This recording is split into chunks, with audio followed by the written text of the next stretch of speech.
Hey everyone, my name is Vijay. I am a lead pastor at The Well and here with a couple of friends who are also pastors, Jeff Brody at Connexus and Dom Russo from the 180. Maybe you're just tuning in right now. Maybe you've actually tuned into episode 1 of this. This is a podcast that's going alongside a series that we've called Questions You Can't Shake. Things that we kind of wrestle with that actually we shouldn't realize are okay and in fact very invited by God and the community of faith to ask and wrestle with questions that there aren't simple answers for. And maybe perhaps you've thought that church or as a place, an experience of like having an oversimplified answer, or maybe a religious leader or some ways, or perhaps even just the answers you're getting to some of these questions as you Google or talk to your friends. You're like, there's more to this. There's complexity to this. So that's part of why we wanted to do the podcast alongside this, is just some further conversation. So we're jumping in today about the question I can't shake is like, why am I so afraid of death? Easy. That's easy. Yeah. We gave that one to Yeah. Dom. I'm super glad that I'm just going to ask the question, so I don't have to have any answers to this. But Dom, thanks for kind of wading into the subject. One of the things you said in the message that I think is so important is like that we're not going to put a bow on this. This is not a quick thing. There's many things to be talked about, and these aren't just ideas. These are real experiences for us, of any of you that are listening or watching who are grieving, who have lost a loved one, or maybe in your own life you are facing down a diagnosis, or perhaps even are finding yourself near the end of life. And so we realize this is tender, sensitive, but actually hopefully helpful for you in terms of finally someone's talking about this. One of the reasons you mentioned that we need to talk about it, and maybe why this feels difficult, is that we don't do it. You mentioned, Dom, in your message about the anti-aging industry. Massive. That is an industry, but also a perspective. Yep.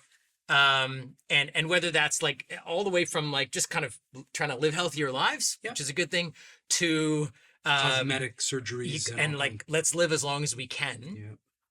Yeah. Is it a fascination with beauty, or is it a fear of death? The anti-aging industry, and where do you see that? I mean, I think maybe it's a bit of both. I mean, the fact that it's $1 billion industry and growing tells us that people are using it to, I don't know, maybe get by the fact that they're getting older and they don't want to feel like they look older. I think it is the pressure of the internet that, there's only so many kind of, what are they called when you take a picture of yourself and you're putting all these filters over yourself. I mean, you can look as young as you want on filters, but at some point you feel better about yourself if you look younger, and I think that it is an unfortunate thing that the internet makes this so much more complicated, where we feel like years ago, I don't know if there was a sense of like, as we're getting older, it's honorable to get older. There's an honor of somebody that's older and is healthy when they're older and is a grandparent. And now I think with some people, even if I imply like you're a grandparent, it's like, yeah, but I'm not getting old. I'm like, well, you are like, it's a good thing to be a grandparent, right? So I think it's sucked into all that. I'm not sure if you could say is it beauty, or I would say it's both for some people, and fear. Fear for sure for some people. Yeah, it's kind of the complexity of the topic of dying. It's not just a fear of not being here anymore. No. It's a fear of irrelevance, suffering, it's a fear of suffering, pain, losing beauty. Who's going to remember? Am I going to be remembered? And maybe for different people, the fear has a different angle on it.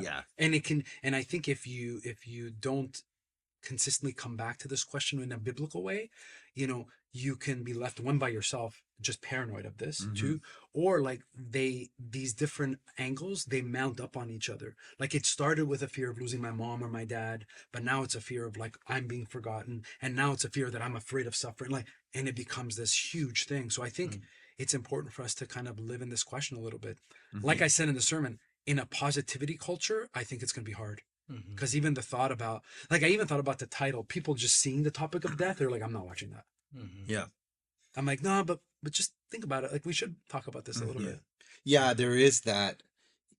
I'm not just afraid of dying. I'm afraid of the topic of dying. Like, I don't want to. And so you see, I mean, more and more, I'm sure you guys see it. I see it. Families who are like, when someone dies, we're not going to do anything. I know. Or we're going to do something for 15 minutes, very short. Or funeral directors who've got urns and boxes of people's ashes in their Yeah. the basement of their funeral home because they're saying Nobody wants nobody wants to do anything with them. They're just like, here, I'm giving you the body. Yeah. I'm walking away. I never want to talk about this again. Yeah, there's So- a sacredness of those moments that is being lost. Number one, if there's a sacredness, I think that brings the right kind of closure to our life is being lost too. And I think the technology piece is going to be incredibly complex because it's going to add a twist. So I want to get there in a moment because Yeah. I think you mentioned that the How death techno- bots and grief bots and Yeah. preserving in a sense the life. digital. So before we get there, you mentioned fear, both of you. What is it that we're afraid of? When, like, maybe that seems like an obvious answer, but I think sometimes when I don't want to have my own fears. I gotta get underneath it. What exactly am I afraid of? So when I don't want to do a funeral for a loved one and I just leave the urn or whatever at the funeral home. Yeah. When I don't want to watch this episode on that, when I'm fighting, when I hate that I see wrinkles in my face or something Yeah. like that. What is it that I'm afraid of? And I know there's many different fears, but what are the fears associated with grief and dying? Yeah, I think one for people in my own life and in my own journey, I think there's people that I know that will never go to a funeral because it's one of the only places that they're confronted that one day they're going to have to face death. Which means what? It means that their life, and one is that there might be pain associated with that. Okay, yeah. That's why there's a lot of people who are like, if I die, I just want to die in my sleep. Like, Yeah. that's the common thing. I understand that. Yeah, I understand. And it makes sense, right? I think like 500 years ago, 1,000 years ago, it would be the opposite. If you ask people how they want to die, and they're like, I want to die as long as it can be because I want to say hi to my loved ones and I want to get right with God. So we've even changed how we process those moments of dying. A long time ago, when pain was something that was so common every day, you didn't think I'm going to die and I'm experiencing pain all the time. So that's a huge shift in Okay. the longevity of waiting. It's a very new phenomenon to say, I just want it to be quick and painless. Nobody in the Middle Ages would have ever said that. Interesting. I want it to be long, Yeah. and I want to make sure I can get right with God and right with my neighbor and right with all these people. Because the next person you're going to see when you wake up is God. And he's going to say, did you make things right? Where now it's like, I don't really know about God, so it doesn't matter. So if I don't really necessarily believe that there's any kind of life after death, I'm not thinking of Yeah. the fact that I need time to prepare for that life. Exactly. Which would be like the making things right. you know? Exactly. Sometimes we have that idea, Yeah. but if that, well, why does that matter? Mhm. If that's gone. Yeah. So that's interesting. That's important. Yeah. And that's why I think the way Jesus frames it is so important, that in the end, if he's the living one and you believe that, it means that when you die, he's there. Wow. Dom, I didn't expect to get insights from you in this podcast. Sorry, I That's thought I good. saw That's so profound. Yeah, it's true. Yeah. Yeah. So if he's the living one, you think if you believe in Jesus, the question he asks in the passage, then you believe at some point that he's alive. That means when we die, we must meet him. Right. You know, in some ways, I think some people are like, I just wish Jesus would have stayed dead. So when we die, we just don't have to meet anybody. It's like, we just really have to meet him. Yeah. Interesting. And then people who believe in eternal life, afterlife. Yeah. The question I get all the time from a fear perspective, back to your question, what is like the unknown of like, what's it going to be like? Yeah, for sure. I That's get common. that question all the Yeah. time. Yeah, yeah. Like, what do you think it's Yeah, going to so be we're afraid like? of the unknown. And I don't think that's ever going to go away. I just don't think I was hoping in the sermon this landed. It just shouldn't paralyze us Right. from talking about it, because I don't think we're always afraid of anything that's unknown, like Yeah. technology. Like we don't know, and but when it's paralyzing, then we're in trouble. Yeah. Because we can't lead through it or learn through it or gain wisdom from it, which is why that ancient prayer is so important. Or we hide from it, and so we Yeah. don't grieve when we need to. lose loved ones. Yeah, and when we need to grieve. Yeah, yeah. So, what does healthy grief look like then? Like, what No did- death bots. Well, yeah. So I want to talk about Yeah. that. Like, we'll get there. But what is healthy grief? Like, what is grief when we say we're avoiding it? What? I think one essential thing about grief, if you're listening to this and you're wrestling with grief, is like to really live in the space that this should never feel normal or natural. Yeah. It's so important. I think there's so many things. What do you mean to be able to say that? To be able to say that and to say this grief is something so important that I need to live in and know that I wasn't created for this. We Right. weren't created for this. That's right. And for now, it's what we have because of the brokenness of our world. And I think to bypass that or to rush that is to lose something so essential about what it means to be human from a Christian perspective. Yeah. Yeah. Grief takes courage, Oh, huge. you know. It's true. And time. I tell people all the time when I'm helping people through a funeral process and they're grieving, I remind them all the time is that you're all going to grieve differently, and don't get angry at each other for how you grieve. Because I find that's the most difficult area of conflict in families when people notice like I'm grieving in such a real way. That means I really missed you, Yeah. but you're grieving so fast, and that means you missed them. And I'm like, no, grief comes at different times. We're going to grieve differently. And so, you know, what if there's something that can bypass that? Well, should we take it? And I'm like, we shouldn't. If Jesus weeps in a moment of grief, even though he knows he's going to do something amazing, there's some wisdom there for us. Yeah. I think that's really powerful when you said, and the courage associated with it, that to lean into the fact that this isn't supposed to be like this. Never. That's the part that we avoid, but we literally all feel it, which is why we're avoiding it. Yeah. Is like, no, this feels foreign. And you mentioned in history how even the presence of pain and like no pain, no Advil and nothing. all that stuff, like anesthetic and things like that. So normalized pain. It wasn't good, but it normalized it. Yeah. I think in this, certainly in the West, I recognize there are other parts of the world that would not relate to what Just I'm the about gift to of say, medicine, right? is like, this all feels like an alien invasion. It feels so foreign. Yeah. And so when it suddenly is upon us, whether through a diagnosis or a sudden loss or a sickness, it's like this, and it's this tension of like, it's true, it shouldn't be like this, but therefore you're saying, so I should lean into it instead of try to jettison it from my experience. Yeah. So how do we lean into something that doesn't feel like it should be a reality? I think that's why the sacredness of a funeral is so powerful, is that when you're learning to grieve with other people who are dying or sick, it reminds you that when you get to the place that you are, it's not going to be sudden. I've been with other people who've said goodbye to those that they love. And some of that's happened when somebody's young and is unexpected, right? I think to avoid those moments where you're confronted with one day, it's going to be me. And I want to think about what people are going to say about me and how I lived my life and what my kids are going to say about me. If you avoid all those moments, Vijay, I would say when you die, it will come as a shock. Because I'm healthy, medicine, Advil, technology, I'm dying. But I don't think we're meant to do that. We're meant to enter those spaces at the right time. And I mean, I don't mean like, you know, be doom and gloom every day, but at the right time, be in places where I used to have a spiritual director who used to say every person should attend like funerals regularly as a spiritual practice. And I was like, oh my gosh, I know people never drive by a funeral home, but there is something profound about that. And technology is gonna, well, just think about this, that in the biblical world, if you lived till you were 30 or 40, you were like a ruler and rich, you know, the average lifespan was so small. Now we are blessed by technology that allows us to live to we're 100. Let's just pick 100 or 90. I don't even know what it is. For men, it's less, right? All that is already an expansive development from the biblical world, right? So what if we're about to see a new step to say people can live 50 more years to 150, which if you're listening to this, you know it's not that crazy of an idea, right?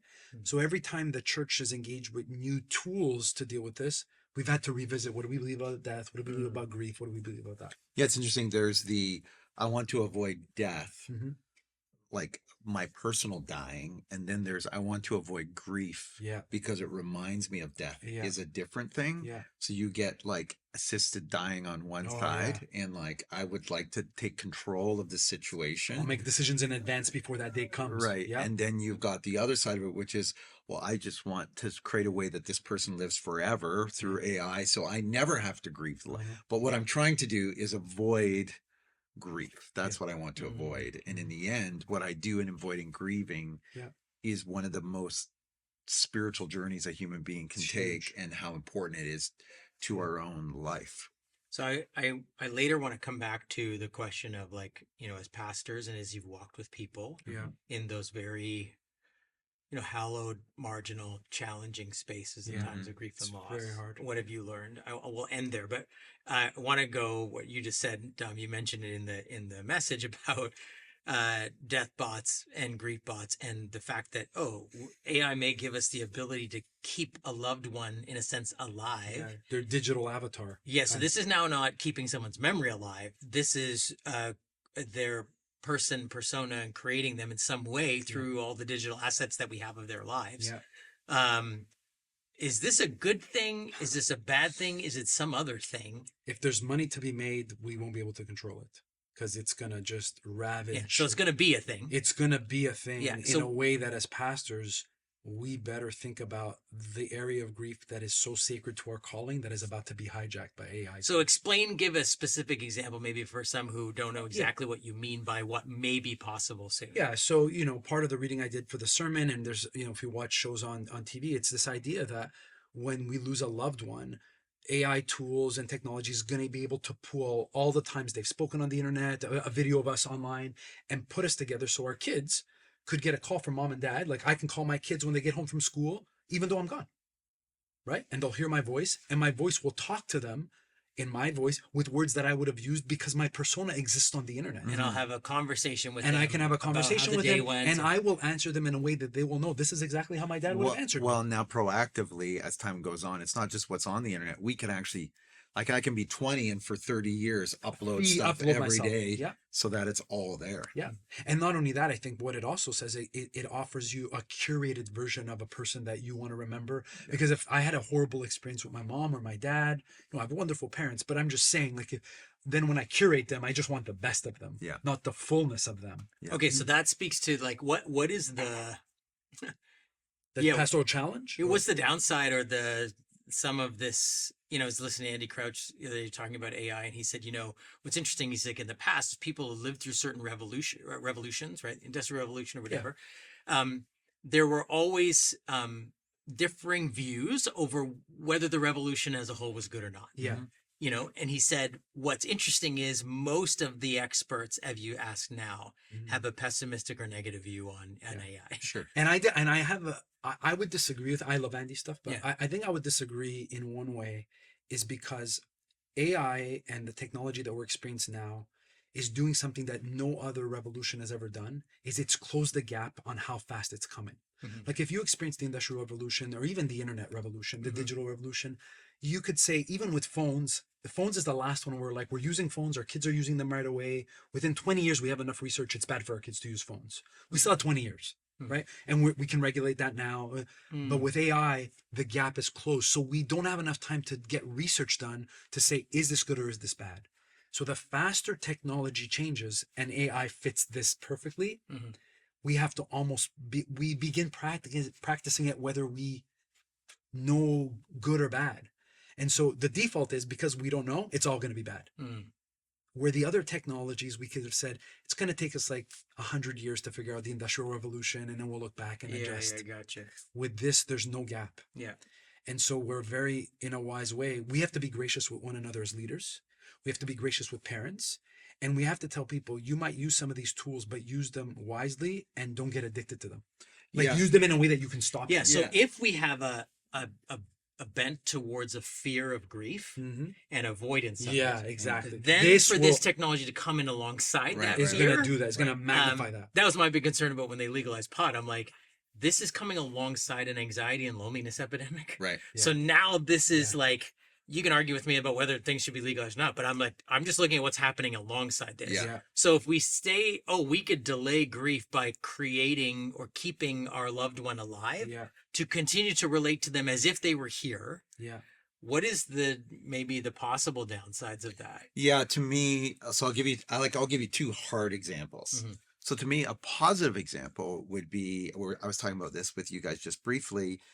Tim Keller is a theologian who we've all read, who I admire, and since he's passed, you really miss his thoughts on things. Yeah. And I can use even today an AI bot to generate what he would think and say, like, hey, I'm prepping the sermon. What would Tim Keller say? Where would he come from? To me, there's some of that's actually positive. But it's research. It's kind of an old form. Right. It's a digitized form of research. Right. Then you've got the flip side. Let's say that I pass away, and I've recreated an AI bot online, or my wife Leslie has, and she's in this relationship with me, but then she gets remarried. She's remarried to someone, but continues her AI relationship with me. Well, that clearly is it's not healthy. Yeah. And she likely will never grieve or be able to even remarry if that was a healthy thing, because of you're still there. Right. And so is her relationship with the AI me, the emotional side, her physical relationship with this other person. Yeah. So it shows you on one side, there is something about this that is good. On the other side, man, there is a lot of levels of complexity here. Yeah. How do I remain present in my relationships when I've created an idealized world of AI So true. relationships online? That show Upload, if you've ever seen it, Oh, yeah. that's what it's all about. Yeah. People basically uploading themselves online Mhm. and living through their digital mind. Mhm. It's And all also, about I didn't have time to do this in the sermon because it was tight, but there's a movie that came out, I think, just a few months ago called Afterlife. I don't know if you saw this. Mm. Came out. It's called Afterlife. You can watch it on streaming services now. And it's like this guy dies, and it's all about the afterlife, and it's called Eternity. And he gets an afterlife coordinator, and this afterlife coordinator is gonna track with him in his life in the afterlife. It's a very, very happy time, and he meets his wife. Like he basically meets his wife who's passed away. Okay, and so they're talking, but then she meets her first husband who's passed away. And he's told in this afterlife journey that at some point they have to decide who they want to be with. And I thought, this is wild. Like we have all these questions about the unknown about the afterlife that we're making movies about. But the stuff we do know now, we know about grief, we're trying to bypass with technologies. And so more than ever, I think the Bible and the gift of Jesus is that grief matters to being human. And he who is the resurrection and the life enters a moment of deep grief and doesn't bypass it. He actually creates a teachable moment of grief. And I think that is something there what we need to learn from. Mm. I'm not sure, Vij. What do you think? What do you think about chatbots? You think it's something that you like? I'm keeping you alive forever. Vij. Yeah. He's already investing online. He's already like He's already invested. invested. Making a bunch of notes during this conversation. Yeah. Like, Things we've learned too. You well, wanted to I talk think about- to come back to what was God's chosen,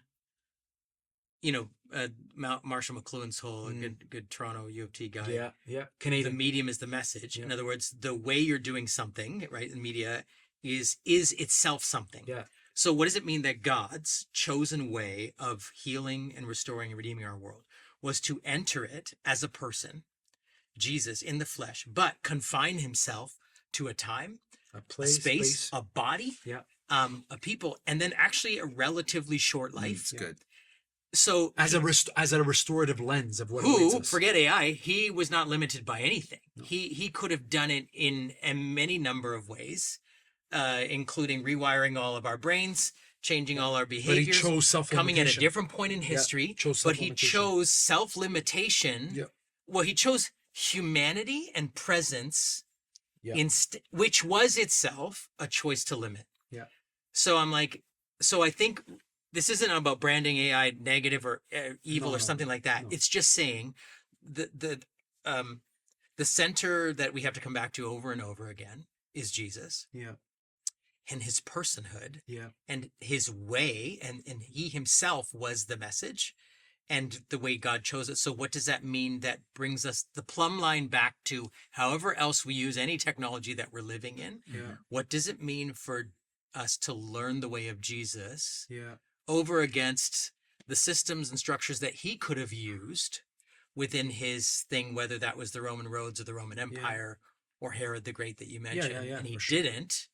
Of course, technology propelled the Jesus message, but he didn't actually use it.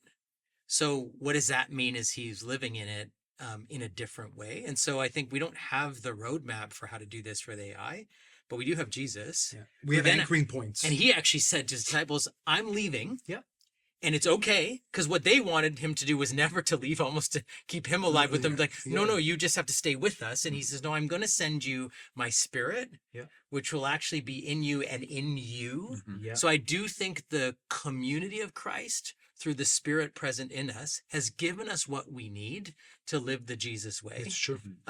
In the midst of even a cultural trend to go, well, could we just perpetuate identities by synthetic? And I think this is such an important biblical truth that we've kind of lost a little bit because we're scattered, that the earliest Christians tried to hold on to this truth by putting a cemetery on church land. It's so profound that some of the oldest churches you will see as you travel will have a cemetery right next to the church.